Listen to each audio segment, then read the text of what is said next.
वैभव सूर्यवंशी जिनको बहुत ज़्यादा काउंट किया जा रहा था, बट येट वो आज के मैच में अगेंस्ट पाकिस्तान फेल हो गए, 5 रन स्कोर कर पाए। जी अस्सलाम वालेकुम, वेलकम बैक। उम्मीद करता हूँ कि आप खैर ऑफिस से होंगे। Pakistan under 19 versus India under 19 group stage match, जिसमें इंडिया ने पाकिस्तान को 90 रन से शिकस्त दी है और इंडिया की जो परफॉर्मेंस रही है वो डोमिनेंट थी, और जिसमें जो है इंडिया ने पाकिस्तान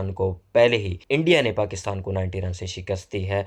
और अगर आपने मैच देखा हो, ड्यूरिंग द मैच जिस तरह इंडिया जो है वो स्कोर कर रहा था ऑन द बोर्ड, उनके 6 विकेट डाउन थे, but yet they were hitting the boundaries, और वहीं से पता चल रहा था, एक वाइब आ रही थी इजीली जो है वो इंडिया के लिए बहुत ही इजी होगा इस टारगेट को चेज करना। ओवरऑल पहले बारिश हुई और उसके बाद जो है एक ओवर काटा गया, और बट उसके बावजूद भी इंडिया ने जो है जो टारगेट सेट किया 241, और स्टिल अगर आप देखें तो 3 ओवर्स अभी भी बाकी थे 17 बॉल्स, और मेरे ख्याल में ये स्कोर 260 या 270 के आसपास जा सकता था। बट अगेन बॉलिंग की बात की जाए तो इतनी अच्छी नहीं थी, लेकिन बट इट वाज गुड अगर बैटिंग का कंपैरिजन करें।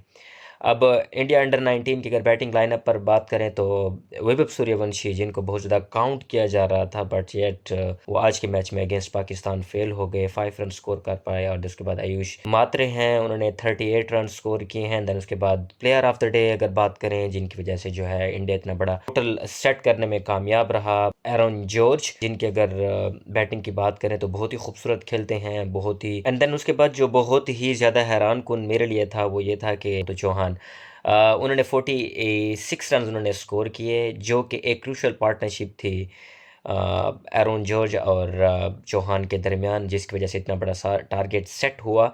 ओवरऑल देखा जाए तो इंडिया जो है वो 174 रन्स पर उनकी 6 विकेट जो है वो गिर चुकी थी, और फिर उसके बाद एक पार्टनरशिप लगी और ये जो रन्स थे वो 207 रन्स तक गई। एंड देन उसके बाद जैसे मैंने आपको कहा कि उनकी विकेट्स गिर रही थी, but yet they were scoring the boundaries.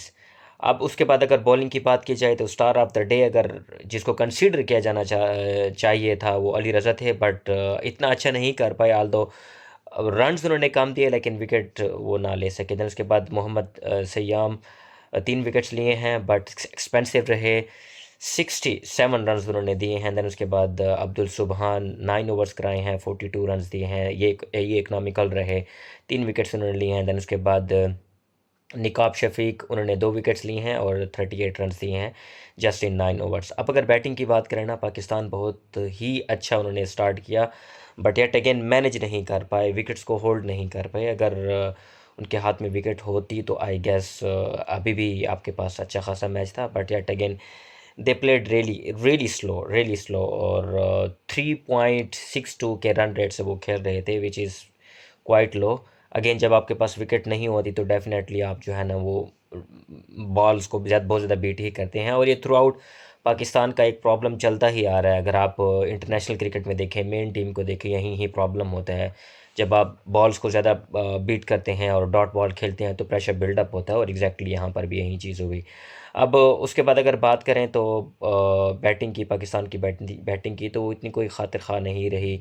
Usman Khan जिन्होंने जस्ट 16 रन स्कोर किए। दैन उसके बाद समीर मिन्हास जिनकी बहुत ज़्यादा तारीफ़ की जा रही थी और तवक्को की जा रही थी कि बड़ा स्कोर करेंगे, but yet again he failed on a big match. ज़ाहिर बात है जब आप इंडिया के अगेंस्ट खेलेंगे तो इसको आप एक बड़ा ही मैच कंसिडर करेंगे, और 9 रन ही स्कोर कर पाए। फिर उसके बाद जो क्रूशल विकेट थी, अली हसन बलोच 0 पर गए, डक।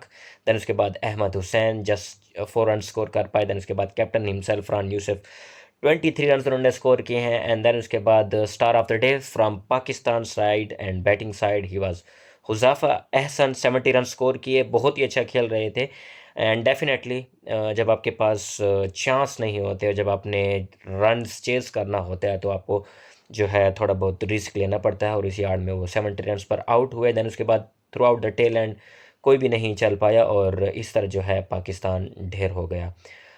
मेरे ख्याल में अंडर 80 रन्स आपकी 5 विकेट गिर जाएँ, एंड देन उसके बाद अंडर 100 आपकी जो है ना 6 विकेट गिर जाए, तो आप ज़्यादा एक्सपेक्ट नहीं कर सकते कि आप 240 रन्स का टारगेट चेज़ करेंगे, और वो भी 30 प्लस ओवर्स के अंदर जो है आप 100 स्कोर कर रहे हैं, तो फिर आपके पास कुछ ज़्यादा ऑप्शंस बचते नहीं हैं। बट येट अगेन अगर आपके पास विकेट होती है तो फिर आप स्ट्राइक कर सकते हैं। देन उसके बाद बॉलिंग की बात की जाए तो दिपेश दिविंद्रन हैं, 3 विकेट्स ली हैं। देन उसके बाद कनिष्क चौहान हैं, बैटिंग भी उन्होंने बहुत अच्छी खेली और उन्होंने जो है पार्टनरशिप लगाई थी एरन जॉर्ज के साथ, वो भी अच्छी रही। बॉलिंग भी उनकी बहुत अच्छी रही, 10 ओवर में 3 विकेट्स लिए हैं, 33 रन्स दिए हैं, विच इज़ फिनोमिनल। देवेंद्रन उन्होंने 7 ओवर्स में 16 रन्स दिए हैं और बहुत ही फिनोमिनल उनकी बैटिंग रही है और 3 विकेट ली हैं। ख्याल में it will be a good lesson for Pakistan, और मेरे ख्याल में जब वो क्वार्टर फाइनल के अंदर जाएंगे तो वो किस तरह खेलेंगे, अपने क्राफ्ट एंड क्राफ्ट जो मिस्टेक्स पाकिस्तान ने की हैं इन बॉलिंग, इन बैटिंग।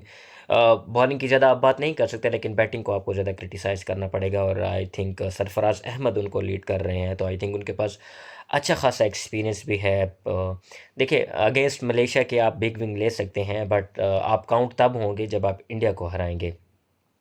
तो अगेन संडे जो है वो भारी रहा पाकिस्तान के लिए। It's okay, it's part of game.